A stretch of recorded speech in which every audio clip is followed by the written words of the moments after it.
Hello everyone, welcome to Angan Public School online teaching classes. Today in this lecture we are going to do chapter 5 in our workbook. So let us see what is chapter 5 in our workbook. Open your workbook, page number 36. As you know, our chapter 5 name is Lines and Angles. क्या है हमारे chapter 5 का name? Lines and Angles. So let us see what is first question. Filling the blanks. What we have to do? We have to write the answer in the blanks. A or an dash is the figure formed by two rays sharing a common end point. क्या कह रहा है? ये कह रहा है कि ऐसा कौन सा फिगर है जो आप two rays and one common point होता है. तो देखिए ये रहा कॉमन पॉइंट, यहाँ से एक रे क्रॉस हो रहा है और दूसरा रे वहीं से स्टार्ट हो रहा है. Having two rays and one common point is called angles.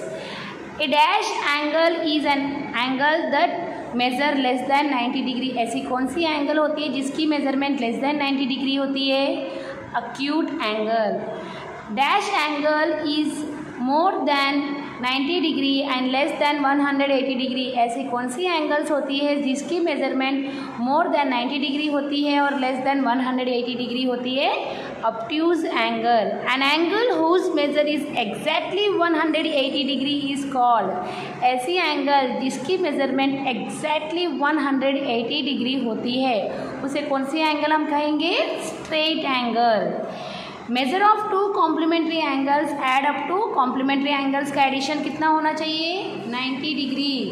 Major of two supplementary angles add up to 180 degree. Is it?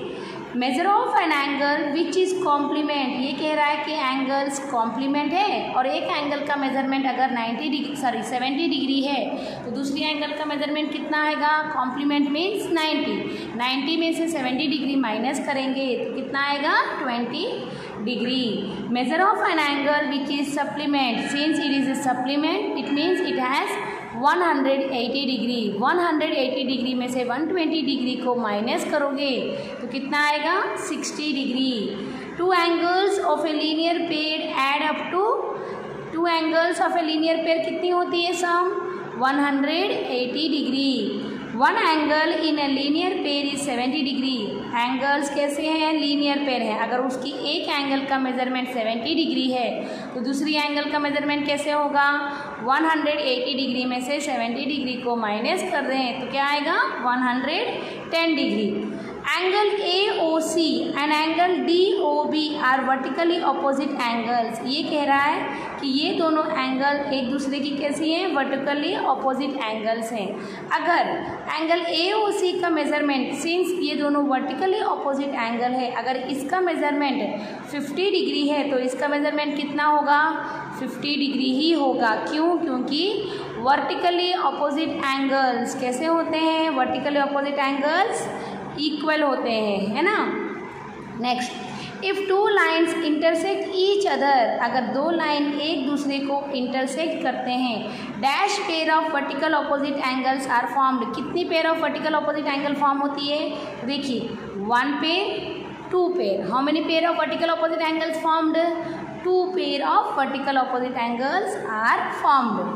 Vertical opposite angles of an acute angle is. अगर एक एंगल, दोनों vertical opposite angle हैं, अगर एक angle acute angle है तो उसका दूसरा एंगल भी क्या होगा? अक्यूट ही तो आएगा ना. इसलिए यहाँ पे मैंने अक्यूट लिखा है क्योंकि अपोजिट एंगल्स कैसी होती हैं? Equal.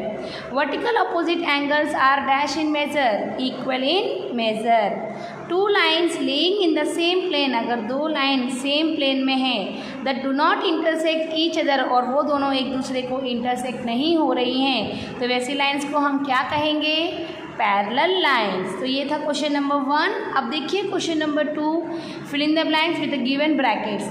A dash has neither starting point nor end point. ऐसा क्या है जिसकी ना तो एंड पॉइंट होती है ना तो स्टार्टिंग पॉइंट होती है? It's a line. लाइन होता है ना, लाइन की कोई भी एंड पॉइंट नहीं होती है. और it is, it's a line. Dash has one and point. Who has one and point? रे की वन एंड पॉइंट होती है. Is it? PQ ray रे PQ इज रिप्रेजेंटेड हैज, इस रे PQ को सिंबल में लिखना है। कैसे लिखोगे? तो मैंने आपको बोला था पहले रे का सिंबल लगा दीजिए, जो लेटर इन्होंने दिया है PQ तो वही आएगा। क्या आएगा? रे PQ। भूल से अगर आपने रे का सिंबल इस तरफ लगा दिया तो रॉन्ग होगा। जहाँ से आपकी रे स्टार्टिंग होती है वही पॉइंट पहले आपको लिखना है। Now see the page number 37 what it is given. कैसे रीड करोगे इसे? What is the symbol? ये सिंबल क्या है? रे। रे AB एंड रे AC फॉर्म्स डैश। ये कह रहा है, चलिए यहाँ पे स्टार्टिंग पॉइंट क्या है? A, और यहाँ पे भी स्टार्टिंग पॉइंट क्या है? A। तो चलिए देखिए, रे AB, मैंने यहाँ से रे AB लिख दिया, और दूसरा रे AC, और यहाँ पे भी मैंने रे AC ले लिया। अब क्या फॉर्म हुआ? आपको एक एंगल फॉर्म हुई है। कौन सी एंगल? एंगल BAC या तो फिर एंगल CAB। आप इसे दोनों तरीके से लिख सकते हो। कैसे? एंगल BAC और एंगल CAB। अब देखिए इन दोनों में ऑप्शन कौन सा दिया है आपको? BAC दिया है। तो how what is the answer? BAC। अगर आंसर में एंगल CAB दिया होता तो वो भी करेक्ट है। The common points where angles form is called. Common point जहाँ पे एंगल फॉर्म हो रही है उस कॉमन पॉइंट को आप क्या कहते हो? Yes, you call it has a vertex. Angle MNO and angle PQR dash if angle MNO is equal to 35 degree and angle PQR is equal to 55 degree. अगर इसका मेजरमेंट 35 डिग्री है और इसका मेजरमेंट 55 डिग्री है, जब आप इन दोनों को प्लस करोगे तो कितना आएगा? 35 प्लस ये करोगे तो 90 डिग्री। इसका मतलब क्या है कि ये दोनों एंगल एक दूसरे की कैसी हैं? कॉम्प्लीमेंट्री। What it? ये दोनों एंगल एक दूसरे की कैसी हैं? कॉम्प्लीमेंट्री एंगल्स हैं, क्योंकि उनका सम 90 डिग्री आया है। If two angles are supplementary as well as vertical opposite angles, then each angles measure dash। ये कह रहा है कि दोनों एंगल एक दूसरे की सप्लीमेंट्री हैं। दो एंगल्स एक दूसरे की सप्लीमेंट्री है, यानी कि ये दोनों एंगल सप्लीमेंट्री है, और साथ में वर्टिकल अपोजिट एंगल भी है। तो अगर सप्लीमेंट्री है मतलब 90 डिग्री, वर्टिकल अपोजिट एंगल भी कितना है? 90 डिग्री। कितना आएगा यहाँ पे? Answer 90 degree. If two parallel lines are intersected by a transversal then a pair of alternate angles are formed. जब आपकी पैरेलल लाइन में कितनी pairs of alternate angles are formed? जो आपकी ऑल्टरनेट एंगल्स होती हैं वो कैसी होती हैं? इक्वल, है ना। A supplement angle of a right angle measures, supplement है, राइट एंगल है, यानी कि 180 में से 90 डिग्री को माइनस करेंगे तो कितना आएगा? 90 degree. One straight angle is equal dash right angle. Straight angle मतलब 180 डिग्री, उसमें कितनी राइट एंगल होंगी? 2 right angle. Is it? Hand of a clock makes dash at 1 AM। ये कह रहा है 1 o'clock। ये 1 o'clock कौन सी एंगल फॉर्म करेगा? Acute angle. Hand of a clock makes dash, ये 12 है और ये 6 है। Which angle it forms? It forms a straight line, it's a straight angle. Are you getting me? आपको समझ में आ ही रहा होगा। Supplement of an acute angle is always dash. ये कह रहा है सप्लीमेंट चाहिए। अगर एक एंगल अक्यूट एंगल है तो दूसरी एंगल कैसी होगी? ऑब्ट्यूज, है ना। मैंने आपको एक्सप्लेन किया था। N angle which is double of it supplement, supplement को डबल करना है मतलब क्या आएगा? 120 डिग्री। कैसे? तो देखिए 60 डिग्री एक एंगल दिया है, अब दूसरा एंगल सप्लीमेंट चाहिए तो 120 डिग्री आएगा। 120 डिग्री कैसा हुआ? 60 का डबल हो गया। Is it? तो आंसर है 120 degree. Sum of interior angles on the same side of the two transversal lines is 180 degree. आपको 180 डिग्री दिया है तो 180 डिग्री लिखना है, वरना आप क्या लिख सकते हो? सप्लीमेंट्री करके भी लिख सकते हो। Now see the question number 3। If one angle of a linear pair is obtuse, then the other angle must be। Linear pair कहा है और एंगल एक एंगल obtuse है तो दूसरी एंगल कैसी होगी? acute। Dash has 2 end points। किसकी 2 end points होती हैं? लाइन सिगमेंट की, है ना। Next, if 2 lines intersect each other at right angle, pair of supplementary angles formed are, ये कह रहा है कि दो लाइन एक दूसरे को इंटरसेक्ट कर रही हैं राइट एंगल में, तो कितनी pair of supplementary angle form होती है? सप्लीमेंट्री एंगल कितनी पेयर? देखिए 1 pair, 2 pair, 3 pair, 4 pair. Is it how many pairs? 4 pair. If angle A and angle B are supplementary angles, ये कह रहा है एंगल ए और एंगल बी सप्लीमेंट्री एंगल्स हैं, यानी कि क्या हुआ? यानी कि ये कि angle A plus angle B का मेजरमेंट कितना होगा? 180 डिग्री। तो देखिए ऐसा वाला ऑप्शन है कहीं पे? नहीं है, लेकिन इन्होंने दिया है एंगल, जल्दबाजी से इसे मत चूज़ कर लेना, यहाँ पे 90 दिया है, इन्होंने दिया है angle A is equal to B minus A. चलिए इसमें से एंगल ए की वैल्यू कीजिए, तो क्या आएगा? 180 में से एंगल बी राइट साइड जाएगा तो माइनस एंगल बी हो जाएगा। कहाँ है? ये रहा ऑप्शन डी में। Okay, when transversal intersect two parallel lines then each pair of interior angles on the same side of the transversal is supplementary, है ना। If a line if a line is transversal to 3 lines, ये कह रहा है कि 3 lines में एक line ट्रांसवर्सर हो रही है, तो कितनी लाइन में ये इंटरसेक्ट हो रहा है? कितने पॉइंट्स में? 3 पॉइंट्स में। The measure of supplementary angles of the complement angles of an angle with measure is 50 degree, ये कह रहा है, देखिए इसे ध्यान से सुनिएगा। The measure of supplementary angles of the complementary angles of an angle with measure 15 degree. पहले कॉम्प्लीमेंट्री एंगल 15 डिग्री है, मतलब 90 में से 15 डिग्री माइनस किया तो कितना आया? 75 डिग्री। फिर उस 75 डिग्री को सप्लीमेंट्री एंगल से करना है, तो 180 डिग्री में से 75 डिग्री को माइनस किया तो कितना आया? 105 डिग्री। ओके, उसी तरह से क्वेश्चन 8 भी दिया है। क्या दिया है? देखिए, the measure of the complementary angles supplementary angles, तो पहले आप सप्लीमेंट्री एंगल यूज़ करोगे। सप्लीमेंट्री एंगल्स यानी कि 180 में से 138 को माइनस कीजिए, कितना आएगा? 42। अब इस 42 को कॉम्प्लीमेंट्री एंगल यानी कि 90 में से माइनस कीजिए, कितना आया? 48। Then your answer is 48। Dash linear pairs of angles are formed by 2 intersecting lines, ये कह रहा है कि जब 2 लाइन एक दूसरे को इंटरसेक्ट होती हैं, कितनी लीनियर पेयर फॉर्म होती है? 1 linear pair, 2 linear pair, 3 linear pair and 4 linear pair. Okay, the measure of the angles forming linear pair with an angle is, अगर एक एंगल 62 डिग्री से और वो लीनियर पेयर है तो दूसरी एंगल कितनी आएगी? 180 में से 62 को माइनस करेंगे तो 118 आएगा। ओके, अब देखिए नेक्स्ट, आपको मैंने पहले ही पेज नंबर 39 होमवर्क में दे दिया था, आई होप आप लोगों ने सॉल्व किया हुआ है, और मैंने पेज नंबर 40 भी आपको होमवर्क दिया था। अब पेज नंबर 41 देखिए क्या दिया है। पेज नंबर 41 में मैचिंग दी है आपको। 0 to 90 डिग्री कौन सी एंगल होती है? 0 से स्टार्ट होकर 90 डिग्री तक ही होती है acute angle. 90 degree greater than 90 degree and less than 180 degree obtuse angle.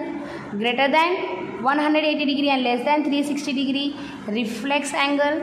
0 degree zero angle, 90 degree right angle, 180 degree straight angle, 360 degree complete angle. Okay, ये है आपका मैचिंग। अब यहाँ पे नीचे आपको डिफाइंस दिए हैं। Acute angle, an angle whose measure is less than 90 degree is called acute angle. Right angle, an angle whose measure is exactly 90 degree is called right angle. Obtuse angle, an angle whose measure greater than 90 degree and less than 180 degree is called obtuse angle. Complementary angles, two angles whose sum is 90 degree is called complementary angles. ये सब मैंने आपको important points में explain किए थे, इसलिए मैं यहाँ पे सिर्फ इसे read कर रही हूँ. Supplementary angles, two angles whose sum is 180 degree is called supplementary angles. Adjacent angles, an angle which has common vertex and common arm. Common vertex and common arm is called adjacent angles. Angles of linear pair, a pair of adjacent angles whose non-common sides form opposite ray are called linear pair. Vertical opposite angles, when two lines intersect each other, the vertical opposite angles so formed, है ना. Transversal, a line which intersect two or more than two lines at distinct point is called transversal. Now again see the page number 41, question number 1. Activity में question number 1 दिया है. देखिए क्या है, यहाँ पे आपको सारे एंगल्स के मेजरमेंट को फाइंड आउट करना है. उन्होंने एक एंगल का मेजरमेंट दिया हुआ है. मैंने आपको ऐसा ही प्रॉब्लम क्वेश्चन नंबर 10 में करने को दिया था. Is it? चलिए पहले तो मैं इस ब्लॉक को 2 बना देती हूँ. अब मैं करना स्टार्ट करती हूँ। इसे यूज़ करके हमें बाकी के 7 एंगल्स और फाइंड आउट करना है। कैसे करना है? तो पहले मैं इस एंगल को इस एंगल के साथ ले लेती हूँ। ये दोनों एंगल एक दूसरे की कैसी हैं? करस्पॉन्डिंग एंगल्स हैं। और इस एंगल का नेम क्या है? इस एंगल का नेम है एंगल PQB। तो क्या कहोगे? Angle PQB is equal to angle CPY is equal to 120 degree. क्यों? क्योंकि करस्पॉन्डिंग एंगल्स, और करस्पॉन्डिंग एंगल्स कैसी होती हैं? इक्वल होती हैं। ओके, तो मैंने इक्वल ले लिया। तो यानी कि आपने एंगल PQB का मेजरमेंट फाइंड आउट कर लिया। कितना आया? 20 डिग्री। ओके, तो यहाँ पे लिखते जाइए 120 डिग्री आ गया। अब मैं इस 120 डिग्री को इसके साथ ले लेती हूँ। अब ये दोनों एंगल एक दूसरे की कैसी हैं? Alternate interior angle. Alternate interior angle कैसी होती हैं? इक्वल। तो यानी कि इस एंगल का नेम क्या है? XPQ। अब दूसरा angle, angle XPQ is equal to angle PQB, जो अभी आपने लिया ना वही एंगल आप ले रहे हो ना फिर से 120 डिग्री। क्यों? क्योंकि ऑल्टरनेट इंटीरियर एंगल, और ऑल्टरनेट इंटीरियर एंगल कैसी होती है? Equal. So therefore angle XPQ is equal to 120 degree. ये भी आपने फाइंड आउट कर लिया। तो यहाँ पे लिख दीजिए 120 डिग्री। अब देखिए, अब आप क्या यूज़ करोगे? मैं इस एंगल को इसके साथ कर दे, अदरवाइज आप इसे भी इसके साथ ले सकते हो। ये दोनों एक दूसरे की कैसी हैं? Corresponding angles. यानी कि इस एंगल का नेम क्या है? Angle APD। Angle APD is equal to angle जो अभी आपने फाइंड आउट की वही है XPQ। इसका भी 120 डिग्री आ जाएगा, है ना? क्यों? क्योंकि करस्पॉन्डिंग एंगल्स, और करस्पॉन्डिंग एंगल्स कैसी होती हैं? इक्वल। Okay, corresponding angles. तो यानी कि आपने angle APD is equal to 120 degree find out कर लिया। ये वाली एंगल भी आपने फाइंड आउट कर ली। अब कौन सा रूल यूज़ करोगे आप? अब देखिए, मैं इस एंगल को इसके साथ, ये दोनों एंगल एक दूसरे की कैसी हैं? ये दोनों angles on the same side of the transversal है। Angles on the same side of the transversal कैसी होती हैं? सप्लीमेंट्री। यानी कि इन दोनों का सम कितना होगा? 180 डिग्री। तो क्या कहोगे? इस एंगल का नेम क्या है? एंगल XPQ प्लस ये वाले एंगल का नेम क्या है? AQP। AQP is equal to कितना आएगा? 180 डिग्री। क्यों? क्योंकि angles on the same side of transversal, और सेम साइड ऑफ ट्रांसवर्सर कैसी होती हैं? ट्रांसवर्सर इज 180 डिग्री, है ना? अब इसे सॉल्व कीजिए। आपके पास इसकी वैल्यू है ना 120 degree plus angle AQP is equal to 180 degree. इससे angle AQP is equal to 180 degree minus 120 degree.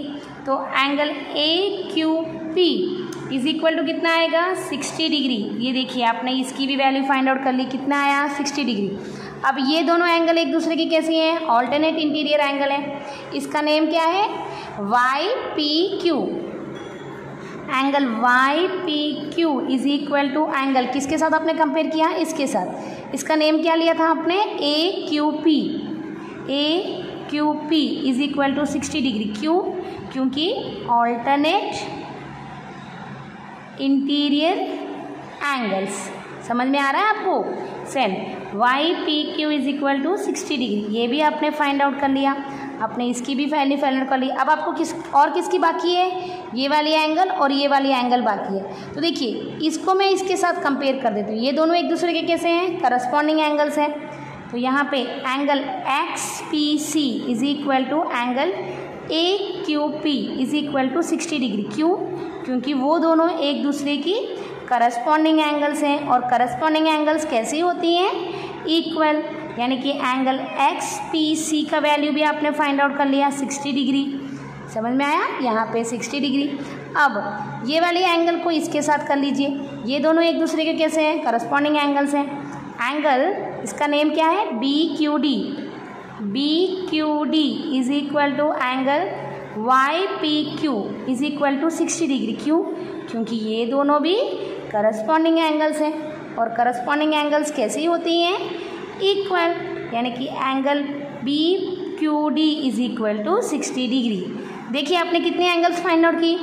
1 2 3 4 5 6 7, और ये 8 इन्होंने दिया हुआ था। हो गए ना सारे एंगल्स। तो ये है method to solve the like this problem. ऐसे प्रॉब्लम्स को इस तरह से सॉल्व किया जाता है। और अगर आपने ये वाला क्वेश्चन नहीं किया है तो फिर से इस प्रोसेस को यूज़ करके कर लीजिएगा। ओके, सो यहाँ पे आपका चैप्टर 5 कंप्लीट होता है।